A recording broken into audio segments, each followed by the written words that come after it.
Hello everyone, this is Dank Gaming. Let's get straight into the dankness. That sounds so gay, but it's whatever. Let's just move on. So today we are going to be talking about the PlayStation 4 Pro, the PS Pro as I'll call it for this. This is basically just, should you get it? What is different about it than the regular PS4? Will Donald Trump ever release his tax returns? These things that we do not know. Anyway, let's get straight into the dank memes and let's talk about the big one. This is the thing that most people care about, so I'm going to put it right at the front so you all know what's going on here with the GPU and CPU upgrades. CPU is kind of less important, but it still will offer better loading and system software, just navigation throughout the whole area. It's going to help your functionality, make things a little faster, but that's basically all the improved CPU will do. But the big one, especially in a gaming console, will be the GPU. Damn, I don't have a funny joke about this because nothing about this video is going to be funny. Alright, let's move on. The GPU will offer pseudo 4K. That is meaning it will be at 4K resolution, but it will be upscaled to 4K.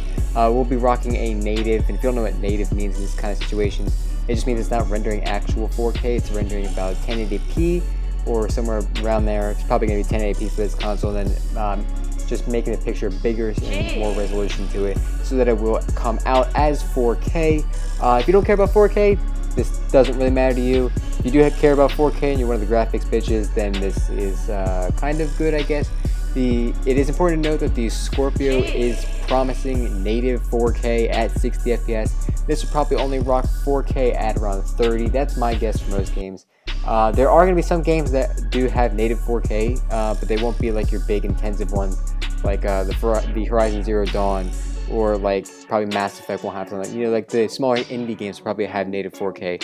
But there will also be some games that will support 1080p and not 4K. The 1080p games will mostly, I think all of them have to, have 60 FPS at 1080p, which will be a good improvement over this generation because this generation has mostly 1080p at 30 FPS or sometimes even lower. If you are getting a PlayStation VR, it is also important that you consider this because if you're getting the PSVR, then the frame rate is going to be a big problem on that, or at least a big point of the console, or maybe it's the console, I don't fucking know. But it's going to get better frame rates out of the PlayStation VR. I'm going to take a break from talking now, let you look at this dank meme, and we'll get back into it.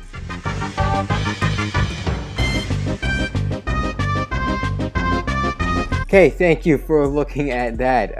Now we can talk about the software improvements. Not much will change, actually, to be honest.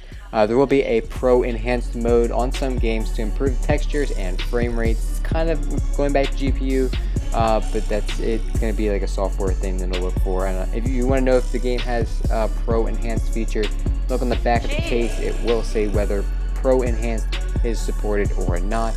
Let's talk about some of the games that are utilizing the improved graphics now.